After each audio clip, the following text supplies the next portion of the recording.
ഇന്നത്തെ MS office word ക്ലാസ്സിലേക്ക് സ്വാഗതം.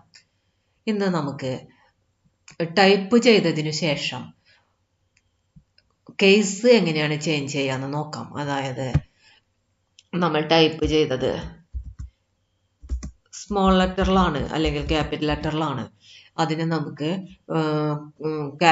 സ്മോൾ ലെറ്ററിൽ നിന്ന് ക്യാപിറ്റലിലേക്ക് കൺവേർട്ട് ചെയ്യാനും അതുപോലെ തന്നെ ക്യാപിറ്റലിൽ നിന്ന് തിരിച്ച് കൺവേർട്ട് ചെയ്യാനും ഒക്കെ വേർഡിൽ ചേഞ്ച് കേസ് എന്ന് പറഞ്ഞൊരു ഓപ്ഷൻ ഉണ്ട്. നമ്മൾ ടൈപ്പ് ചെയ്തിട്ടുള്ള വേർഡ് സെലക്ട് ചെയ്യാം. അതിനുശേഷം ഈ ഒരു ഐക്കൺ കാണാം, ചേഞ്ച് കേസ് എന്ന് പറഞ്ഞ ഐക്കൺ, ഒരു ക്യാപിറ്റൽ എയും സ്മോൾ എയും എടുക്കുന്ന ഐക്കണിൽ ക്ലിക്ക് ചെയ്യാം. അതിനുശേഷം അപ്പർ കേസ് ആണ് കൊടുക്കുന്നതെങ്കിൽ എല്ലാ ലെറ്റേഴ്സും ക്യാപ്സ് ആയിട്ട് വരും. ഇനി നമുക്ക് സ്മോൾ ലെറ്ററിലൊക്കെയാണ് വേണ്ടതെങ്കിൽ ലോവർ കേസ് കൊടുക്കാം. സെന്റൻസ് കേസ് ആണ് വേണ്ടതെങ്കിൽ സെന്റൻസ് കേസ് കൊടുക്കാം. അതായത് ഫസ്റ്റ് ലെറ്റർ ക്യാപിറ്റൽ ആയിട്ട് വരും. ക്യാപിറ്റലൈസ് ഈച്ച് വേർഡ് വേണമെങ്കിൽ നമുക്ക് കൊടുക്കാം. അതുപോലെ തന്നെ ടോഗിൾ കേസും അപ്ലൈ ചെയ്യാം. എല്ലാവർക്കും നന്ദി.